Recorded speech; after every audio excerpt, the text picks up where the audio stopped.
line that offers the vital clue China does not want to be seen as in breach of international law. And this is where I start to get annoyed, not necessarily with China, but with something which is a worldwide problem you might not be aware of. International space law, it does actually exist, although it is a little patchy. It is made up of a number of treaties that various countries have signed and ratified over the years, such as the Rescue Agreement, highlighting nations' responsibilities to help astronauts in distress if they are able, or the Outer Space Treaty of 1963, which enshrines in international law the right of all nations to explore space, makes states responsible for all space-related activities of their citizens, and maintains that space. Objects like the moon should only be used for peaceful purposes. It is the treaty that forbids any nation from placing nuclear weapons in space, which is probably why there are no orbiting satellites with nuclear weapon platforms up there today, ready to rain down destruction on the planet. It makes states liable for damages that they cause in space and requires them to avoid harmful contamination of celestial objects. It's likely this last article that China is trying to not run afoul of, while there was likely little harm done by the mystery rocket crashing into the moon. It's not a good look to accidentally lose track of your rocket stages and have them crash into things later. If any bacteria were on the rocket, that could cause contamination, even worse if the rocket part had crashed into a satellite, or if there one day ends up being Luna, bases on the moon, and the rocket part had hit one of those, then it would have meant China had broken international law.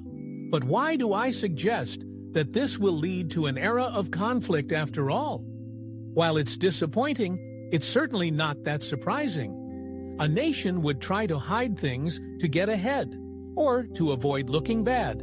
And I take issue with more than just the fact that there's an increasing amount of space day circling in space, although this is becoming an increasing problem. No, the true cause for alarm is the fact that space law is so unregulated that a rocket's origin was a mystery in the first place. International law is currently insufficient to ensure the peaceful exploration of space in the years to come. What exists is noble but rife with holes and ambiguities. Let's take, for example, the Outer Space Treaty, one of the foundational treaties for the peaceful use of space signed by 117 countries around the world, including the US, China, Russia, and essentially anyone else with a space program. It states that outer space is not subject to national appropriation by claim of sovereignty, by means of use or occupation, or by any other means. But this is actually being somewhat ignored. How does this idea square with the desires of increasing number of nations to set up bases and mine places like the moon? If you set up a base on a planet or moon, that certainly sounds like you're trying to stake a claim to at least part of it, which sounds a lot like sovereignty. Claiming resources certainly appears to me to be appropriation. The U.S.-EMU's accord, signed by 23 countries, now attempts to get around this by having SES legally state that they're not appropriating any of the resources they direct from the moon. But other nations claim that this is nonsense. The American interpretation has been perceived by some as just a new version of the enclosure movement of Britain in the 18th century, where Britain just claimed land as its own, depending on which legal interpretation is carried out. In the end, there is a risk that any nation that attempts to claim resources from the moon might be in breach of international law, but clearly, this is not slowing anyone down. Furthermore, consider the Outer Space Treaty article about space being a place for peaceful purposes. No nuclear weapons or weapons of mass destruction are allowed in space. However, this applies only to weapons of mass destruction, which leaves a lot of wiggle room for weapons of middling destruction, or lower.